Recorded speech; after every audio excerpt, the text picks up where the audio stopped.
All right, folks, it's your Pratte Pack, burning what is very close to being the midnight oil, but it is worth it. I'm in the pro shop. It is long after the sun has gone down here at the beautiful club at Shadow Lakes, and the reason it's so beautiful because of the master. He has been around the game of golf for a long time. He is the director of the grounds. He manages the grounds, if you will, here at the club at Shadow Lakes. He is Elwood Willard Jr., and we're going to talk about his amazing journey in just a moment, the great game of golf, and he's worked with some of the best, Jack Nicklaus, Chichi Rodriguez, and many others. But let me just get you caught up on what happened today at the Players' Championship. Jason Day picked up where he left off yesterday when the, darkness came and they halted play. He just got on a roll early and ended up his second round at 66. But then, because of the humidity, the greens went from green to brown to orange. It was a very difficult day. It was like putting on glass. He ended up at 1 over for the day, but the good news is the world's number one is at 14 under, and he is 4 shots ahead of Alex Checa, along with Ken Duke and Hideki Matsuyama. Now, Francisco Molinari is at 9 under.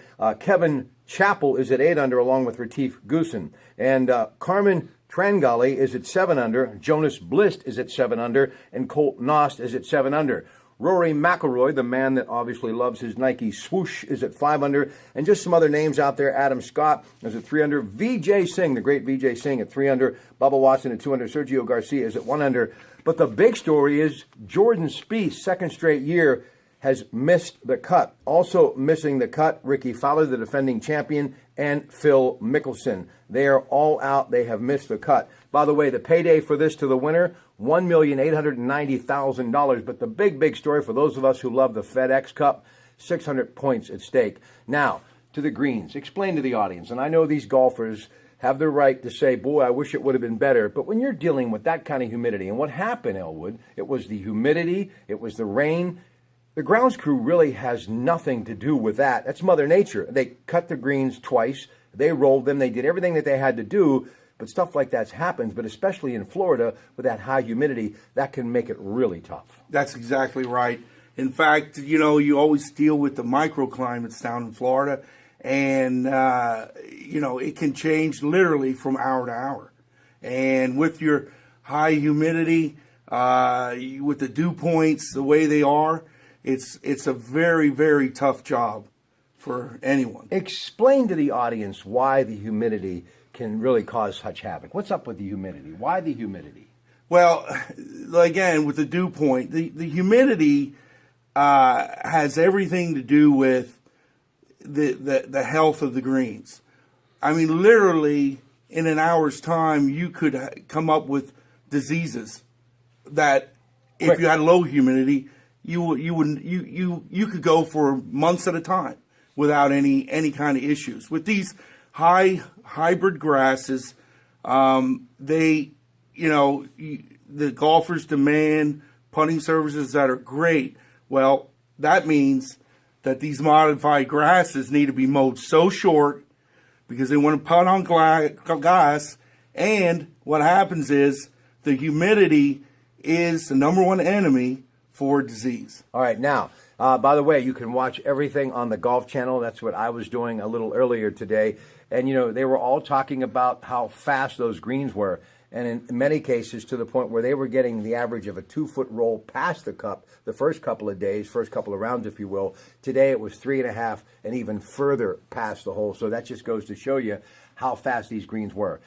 I saw in the grill, which is the beautiful, wonderful lounge adjacent to this beautiful pro shop, Dirk Hartman and Jean-Sebastian Aubin, Titleist, FootJoy, they have it all for you. Picture of Jack Nicklaus rolling in that putt at the age of 46 and watching it go in to win the Masters.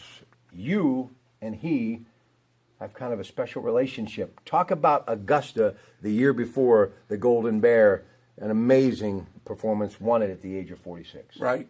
It was a dream of a lifetime.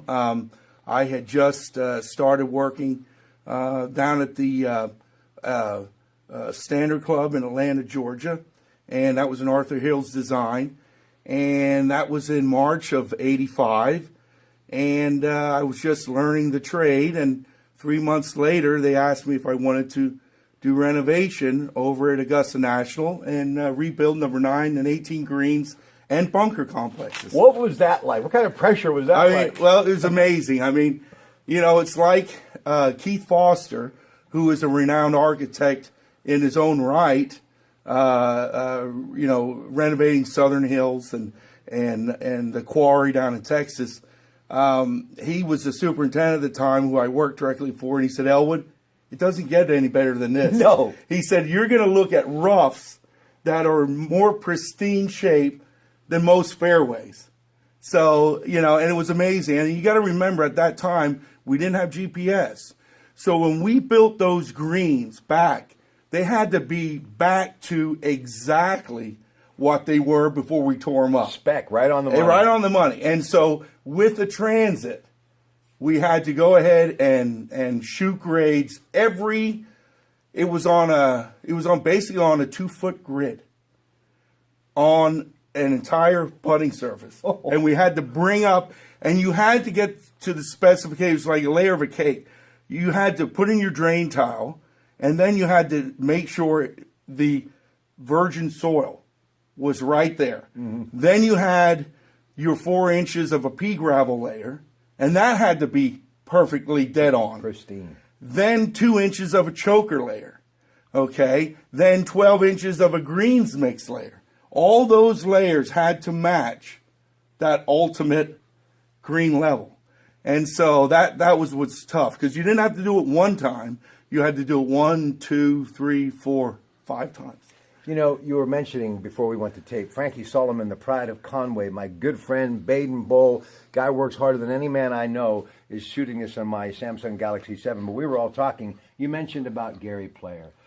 Diamond Run, that's his course, obviously. We talked about Jack Nicklaus, Chichi Rodriguez you were talking about. Great ones like my favorite, Phil Mickelson, who missed the cut, sad to say, at the TPC. How competitive are these guys? Oh, I mean, their juices flow. I mean, these guys, even at the age they're at now, I mean, just like Gary Player, it was a few years ago, but down in Florida, in Sarasota, we were getting ready to go on an 18-hole walkthrough, and he already had done his 5-mile run. and we're in 100-degree humidity and so forth. And, what a class guy. It was great because I had the opportunity to talk to him, Jack Nicklaus, Chichi Rodriguez, and all these guys. What I found out was how tight-knit this group was. These guys, the camaraderie, the respect that they had for each other. It was amazing. It was amazing. One of the things that I've always said, these are some of the greatest athletes, and a lot of people are like, athletes, listen, especially if you compare Florida right now, to be out there 18 holes, and today they really finished up their second round, and then they went on to play their third round. In that heat, walking, the pressure, literally, the average human can't even imagine what they go through, right? That's exactly right. That's exactly right. And again, you think about the concentration level. When you're tired, and here these guys are for that long putt, it's amazing, the level of concentration that they have, plus with being in great physical shape. Because if they're not in great physical shape, forget about the concentration. Yeah, I totally agree. Last thing, let's talk about, you've worked with some greats, but it's got to be humbling and wonderful to work with the great Jimmy Maggs. It's probably him on the phone right now saying, where are you? Where are you? But before we wrap up here, I want you to talk about this great course of yours, the club at Shadow Lakes, and what you've been able to do here. Go ahead. Yeah, this is a special course. It really is, in a number of ways. For starters, the terrain itself. For Western Pennsylvania, there's not many golf courses that have what we say, I don't want to say flat, but gentle rolling terrain as opposed to the vertical movement of most other courses. So, that in itself makes this course special. It is. And the fact that a lot of people are just starting to find out about it gets me and Jimmy really fired up, because we've got great plans in the future. And I must say that Jimmy Maggs is putting development, he's putting improvements into this golf course when hardly anybody else in the country is putting improvements in. And hats off to him because, he's bucking the trend right now. Everybody else is sitting back, waiting till the economy gets even better. Jimmy Maggs, he's not waiting. He's got the gas all the way down, and he's full steam ahead. He's reinvesting in this course. That's exactly right. And it's a labor of love for Jimmy. And I really believe that for him, this is his lifelong dream. That's why close to 10 o'clock at night on a rainy Saturday, people are still calling to get tee times, as you heard. It's the public course that is the club at Shadow Lakes, Mag's Restaurant. They actually had an amazing wedding here today, another great function here today. It's just been busy, busy, busy. And once you come here and enjoy some of the great food from Art Manji, you'll understand this is the place. And what he has done here, if you haven't seen it, you need to. You have to see it in person. Elwood Willard Jr., he manages the grounds. He makes them pristine, and I'm so honored to have him here with me on this little bit of an update for the Players' Championship. And don't forget, we'll have much more tomorrow on the Coons Market Black and Gold Sunday Show, beginning at noon with Greg Diolis of Vantage Management Group, Bob Dworchak of the Pittsburgh Post-Gazette, also Bruce Tanner on the Pirates, who lost to the Cubs today 8-2. They're now 9 games back and 18-17 on the year. And they take on the Cubs again at 2:20 tomorrow. You can hear it on 93.7 The Fan. In case you missed it, Ryan Callahan for that hard check into the board against Chris Letang. No fine, no suspension. They'll lace up the skates again. Penguins lose the opener 3-1 Eastern Conference Final. Game 2 on the NBC Sports Network coming up Monday night at 8 o'clock at the Consol Energy Center. We're going to be talking about that, the NFL with Ted Arnaud. And Dave Pasquale drops by, our resident handicapper, because next weekend, a week from today, it's the second leg of horse racing's Triple Crown, the Preakness. We'll see if Nyquist, the undefeated colt coming off its Kentucky Derby win, can do it again. Have a great night from the Pro Shop at the club at Shadow Lakes.